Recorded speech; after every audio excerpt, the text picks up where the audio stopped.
बेटा इस लेक्चर में हम 3 फीलिंग्स कवर करेंगे, affection, care and guidance. Affection का मतलब होता है कि सामने वाले को अपने संबंधी के रूप में स्वीकार करना। तो अफेक्शन एक ऐसा भाव है जिसमें हम सामने वाले को अपने रिलेटिव के रूप में, अपने संबंधी के रूप में स्वीकार कर पाते हैं। तो कह सकते हैं कि affection is a feeling of being related to other, अर्थात सामने वाले को अपने संबंधी के रूप में स्वीकार करना। अब सवाल उठता है कि मैं सामने वाले को अपने संबंधी के रूप में स्वीकार कब कर पाऊंगा।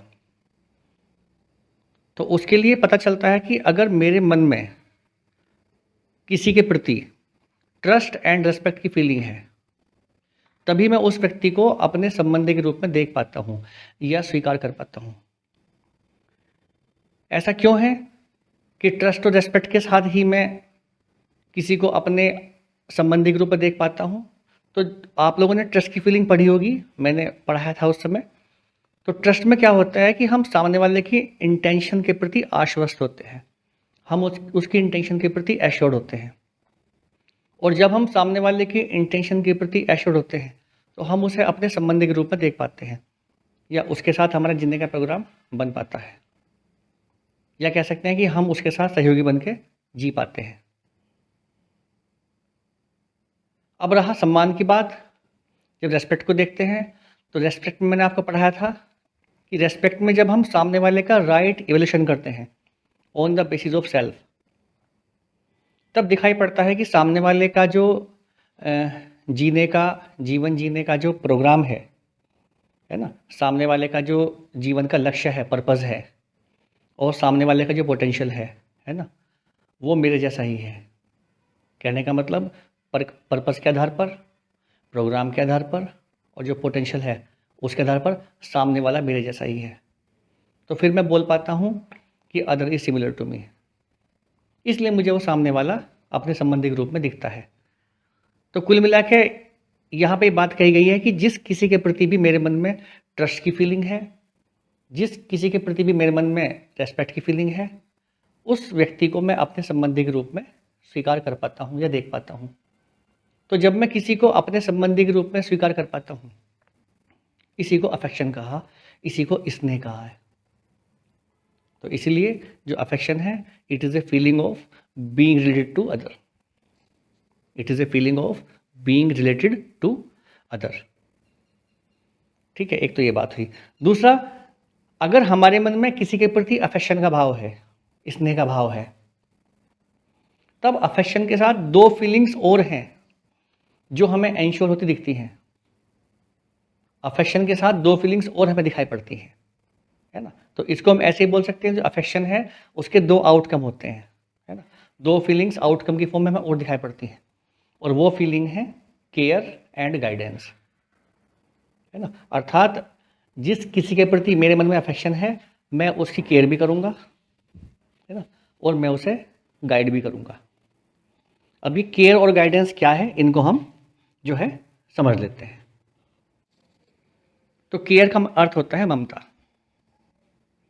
ममता का मतलब है कि जिस किसी को भी मैंने अपना संबंधी माना है, जिस किसी के प्रति भी मेरे मन में संबंध का भाव है, अफेक्शन का या स्नेह का भाव है, उस व्यक्ति की बॉडी को नर्चर करना और उस व्यक्ति की बॉडी का संरक्षण करना, ऐसा भाव मेरे मन में एंश्योर होता है। तो जिस किसी को मैंने अपना संबंधी माना है, तो अपने संबंधी की बॉडी को नर्चर करने का भाव और अपने संबंधी की बॉडी को प्रोटेक्ट करने का भाव मेरे मन में एंश्योर होता है, और जिम्मेदारी पूर्वक मैं इस कार्य को कर पाता हूँ। तो इसी को केयर की फीलिंग कहा है, इसी को ममता का भाव कहा है। तो केयर को ध्यान से समझें। तो care is what? Care is a feeling of responsibility and commitment in my self to nurture and protect the body of my relative. कि जिस किसी को भी मैंने अपना संबंधी माना है, जिस किसी के प्रति भी मेरे मन में अफेक्शन की फीलिंग है, उसकी बॉडी को नर्चर करना और उसकी बॉडी को प्रोटेक्ट करना, ऐसा भाव मेरे मन में एंश्योर होता है, उस सामने वाले की बॉडी के प्रति। तो इसी भाव को केयर कहा। ठीक है, जब भी हम केयर के भाव को एक्सप्रेस करते हैं या हम सामने वाले की केयर करते हैं तो हमें सुविधाओं की आवश्यकता पड़ती है।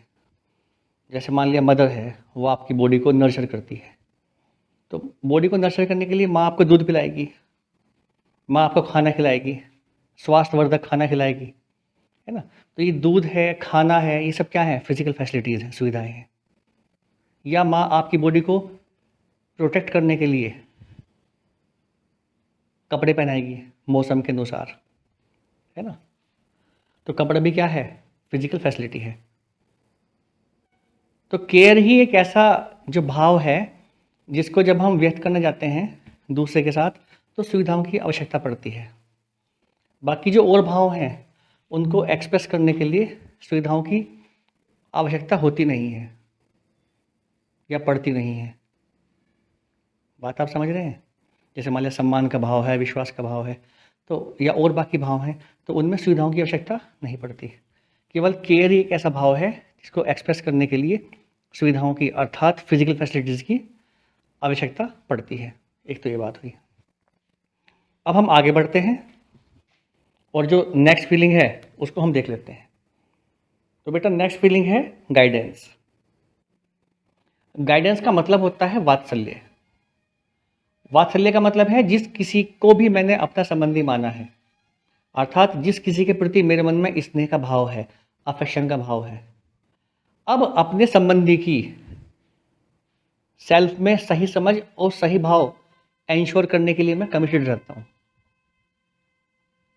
ठीक है, तो मैं चाहता हूँ कि जो मेरा संबंधी है, जिसको मैंने अपना संबंधी माना है, चाहे पुत्र के रूप में या पुत्री के रूप में या भाई के रूप में या किसी और रूप में, है ना, हो सकता है कि मेरा वो स्टूडेंट हो, तो वो मेरा संबंधी समझदार बन जाए, जिम्मेदार बन जाए, उसके सेल्फ में सही समझ सही भाव एंश्योर हो जाए, है ना। तो उसके लिए मैं उस सामने वाले व्यक्ति को गाइड करता हूँ, उसका कॉम्पिटेंस बढ़ाने में उसकी मदद करता हूँ।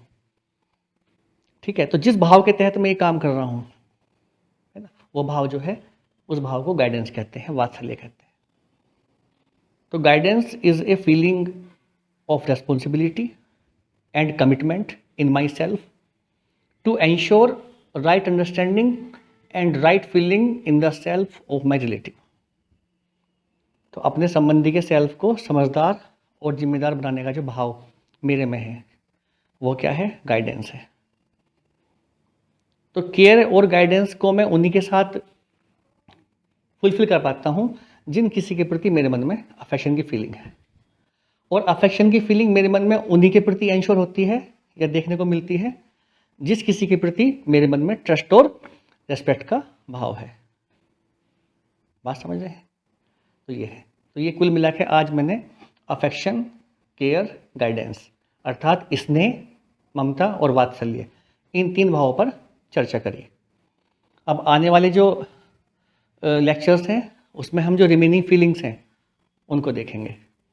जैसे कि जो बची हुई फीलिंग कौन सी हैं बता दे रहा हूँ मैं आपको।